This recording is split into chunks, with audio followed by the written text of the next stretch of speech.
গতকালকে একটা টেলিভিশন চ্যানেলে লাইভ অনুষ্ঠানে আমাকে এক ভদ্রমহিলা ফোনে একটা প্রশ্ন করেছে। প্রশ্নটা শুনে আমি অবাক হয়ে গেছি এবং লাইভের মধ্যে আমি বললাম যে আপনার প্রশ্নের কি উত্তর দেব, আমি তো এই প্রশ্ন নিয়ে আমি ভাবতে ভাবতে আমি শেষ হয়ে যাচ্ছি।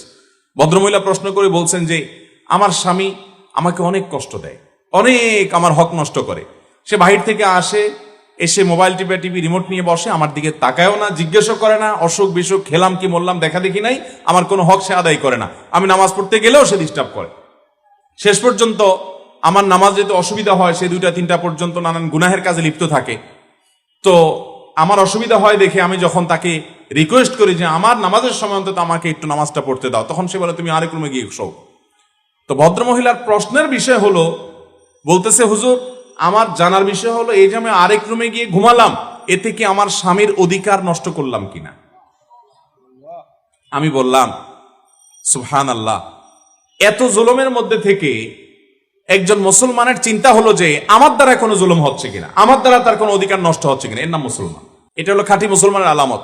এই একই ভদ্র মহিলা তিনি একই টেলিফোনে আরেকটা প্রশ্ন করেছেন, বলেছেন যে আমার ছেলে আমার গায়ে হাত তোলে। ভয়ঙ্কর একটা ব্যাপার, যেখানে যেখানে মা বাবার সামনে শরীরের ময়লা ধুলাবালি ঝাড়ি দেওয়াটাও রীতিমতো তাদের প্রতি অবাধ্যতার সামিল, গুনাহের সামিল। কোন কোন সাহাবী সেমনটি বলেছেন, সেখানে মার গায়ে হাত তোলে এক কুলাঙ্গার সন্তান। তো তিনি বললেন যে আমাকে প্রচন্ড আঘাত করার পর আমি খুব কেঁদেছি কষ্টের চোটে, যেহেতু কষ্ট হয়েছে সেজন্য আমি কাঁদলাম।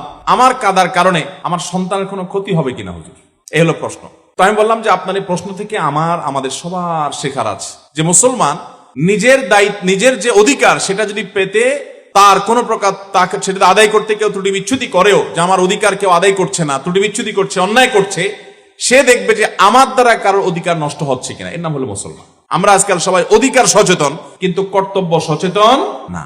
ভালো মুসলমান হতে হলে আপনাকে কর্তব্য সচেতন হতে হবে, দায়িত্ব সচেতন হতে হবে যে আমার দ্বারা কারোর জন্য হক নষ্ট না হয়। চেষ্টা করবো তো ইনশাআল্লাহ। আল্লাহ তাআলা আমাকে আপনাকে আমাদের সবাইকে এটি মেনে চলার তৌফিক দান করুন। এই একটা আরজ আমি রাখলাম আজকের মাহফিল থেকে, আমরা প্রত্যেকে সাথে এই জিনিসটা নিয়ে যাই যে এখন থেকে আমি কারোর কষ্টের কারণ হবে না। সেটা আমার বন্ধু বান্ধব হতে পারে, প্রতিবেশী হতে পারে, মা বাপ তো বটেই, সেটা স্বামী স্ত্রী হতে পারে, সেটা আমার অফিসে কলিগ হতে পারে, পথচারী হতে পারে, বাসে আমার পাশে সিটালা হতে পারে।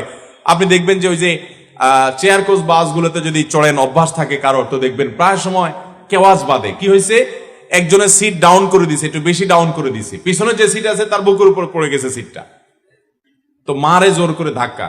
এ ভাই আপনি পাগল হয়ে গেছেন নাকি, আমার গায়ের উপরে এসে আপনার সিট পড়ছে, আপনি কি চোখে দেখেন না কিছু? আবার সে পিছনের দিকে কল্লাটা উল্টে দেখা বলে ভাই আপনার কি সমস্যা, আপনার তো আপনি সহায় দেন।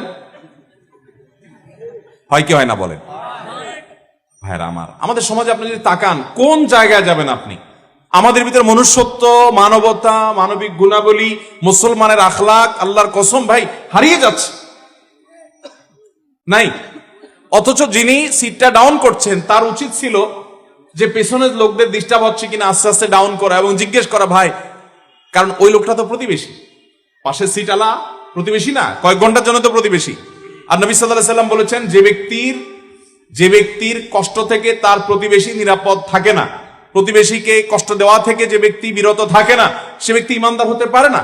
তার উচিত ছিল সিটটা ডাউন করার সময় বলা ভাই বেশি হয়ে গেলে, বেশি নিচে হয়ে গেলে বলেন প্লিজ, আপনার কষ্ট হচ্ছে কিনা ভাই, ডিস্টার্ব হচ্ছে কিনা। এ হলো একটা ভালো মানুষের কথা, ভালো মুসলমানের কথা। এবং একইভাবে ওই লোকে বলার কথা যে ভাই ঠিক আছে অসুবিধা নাই, ভাই আমার বেশি অসুবিধা হয়ে যাচ্ছে, আপনি একটু উঠাবেন প্লিজ। এটা হলো একজন মুসলমানের আখলাক। কিন্তু মুসলমান কোথায় পাবেন?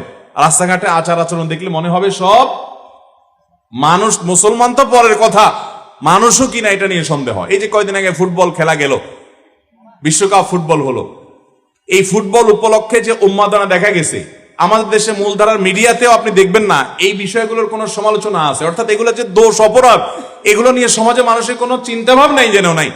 আমি কক্সবাজারে এক হোটেলে ছিলাম, মাহফিল শেষে রাত্রে এসে মাত্র ঘুমাইছি, এমন চিৎকার চেঁচামেচি শুরু হলো আশেপাশে, কিসের ঘুমটুম সব শেষ। এখন আমি যে এরকম অবস্থার মধ্যে পড়েছি, আমি তো ইয়াং মানুষ, কত বৃদ্ধ মানুষ আছে, হার্টের রোগী, ওষুধ খেয়ে ঘুমাতে হয়েছে। এই যে চিৎকার কারণে মানুষগুলোর কষ্ট হচ্ছে, গভীর রাত পর্যন্ত চিৎকার চেঁচামেচি, এটা কোনো সভ্য মানুষের কাজ হতে পারে?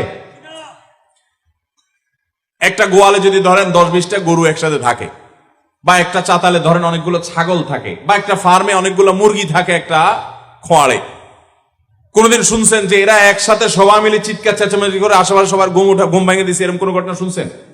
কোন পশুরাও এরকম কাজ করে না। আরে ভাই, তোমার আনন্দ হয়েছে বুঝলাম, তোমার আনন্দ রাত 3টা বাজে করতে গিয়ে আশপাশে মানুষের ঘুম ভাঙা দিচ্ছে, এটা কোন ভদ্রতা, এটা কোন মনুষ্যত্ব? কিন্তু আমাদের সমাজে এগুলো হয় কি হয় না বলেন? অহরহ হয়, অহরহ হয়। আল্লাহ রাব্বুল আলামিন আমাদেরকে এই সমস্ত গুনাহ থেকে বেঁচে থাকার তৌফিক দান করুন। আমরা সবাই চেষ্টা করব এবং দায়িত্বশীল থাকবো।